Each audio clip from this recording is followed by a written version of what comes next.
Aspirant journaliste, les news qui font Ah, Ah. ah, Ah.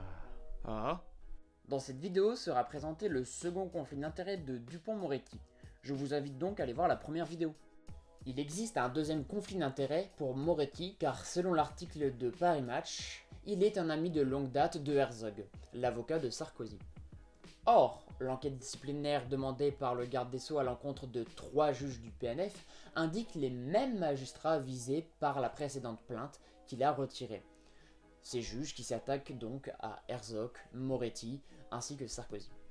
Il a donc retiré sa plainte pour en écarter le conflit d'intérêts pour pouvoir, plus tard, demander une enquête sur le PNF tout en étant leur supérieur hiérarchique. Ah ah. Suite à cela, Dupond-Moretti est accusé par les magistrats de prise illégale d'intérêt. Raymond Avrilier, militant anticorruption, dépose alors une plainte devant la Cour de justice de la République contre Moretti. Y a-t-il un conflit d'intérêts alors même qu'Éric Dupond-Moretti n'est pas jugé parti ? Selon le garde des Sceaux, il n'y a pas de conflit d'intérêts dès lors qu'il a retiré sa plainte et qu'il n'est pas, je cite, juge et partie. Or, la loi du 11 octobre 2013 explique autrement le conflit d'intérêts dans l'exercice de ses fonctions. Constitue un conflit d'intérêts toute situation d'interférence entre un intérêt public et des intérêts publics ou privés qui est de nature à influencer l'exercice indépendant, impartial et objectif d'une fonction. En d'autres termes, il ne faut pas seulement être jugé partie pour qu'il y ait conflit d'intérêts comme il le prétend, mais seulement une interférence ou influence entre des intérêts publics et privés. Ah.